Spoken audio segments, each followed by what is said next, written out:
Evangelho segundo o Espiritismo, capítulo 14, seção 3. O parentesco corporal e o parentesco espiritual. Os laços de sangue não estabelecem necessariamente os laços entre os espíritos. O corpo procede do corpo, mas o espírito não procede do espírito.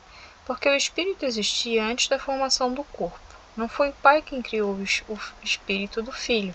Ele não fez senão fornecer-lhe um envoltório corporal, mas deve ajudar o seu desenvolvimento intelectual e moral para fazê-lo progredir.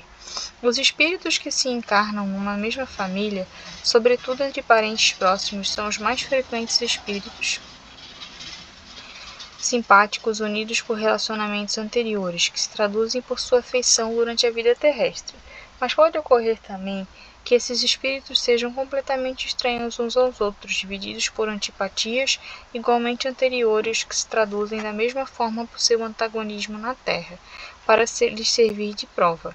Os verdadeiros laços de família não são, pois, os de consanguinidade, mas os da simpatia e comunhão de pensamentos que unem os espíritos antes, durante e após sua encarnação.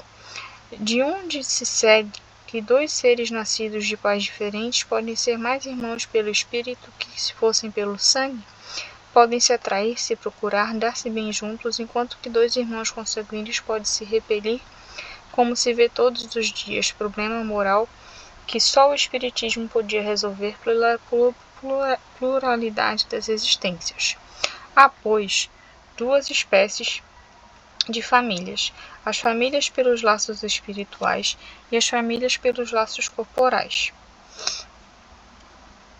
As primeiras duráveis se fortalecem pela depuração e se perpetuam no mundo dos espíritos através de diversas migrações da alma. As segundas, frágeis como a matéria, se extinguem com o tempo e frequentemente se dissolvem moralmente desde a vida atual. Foi isso que Jesus quis fazer compreender em dizendo aos seus discípulos: Eis minha mãe e meus irmãos, quer dizer, minha família pelos laços do Espírito. Porque quem quer que faça a vontade do meu Pai, que está nos céus, é meu irmão, minha irmã e minha mãe.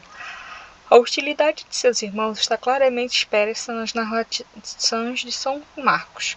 Uma vez que disse a ele, se propunham se apoderar dele, sob o pretexto de que havia perdido o espírito.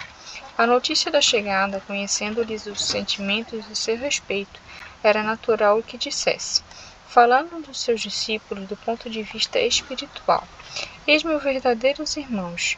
Sua mãe se encontrava com eles e se generaliza o ensinamento, o que não implica de nenhum modo que tenha pretendido que sua mãe, segundo o corpo, não era nada com o espírito, o que não tivesse por ela senão indiferença. Sua conduta, outras circunstâncias provou-se suficientemente o contrário.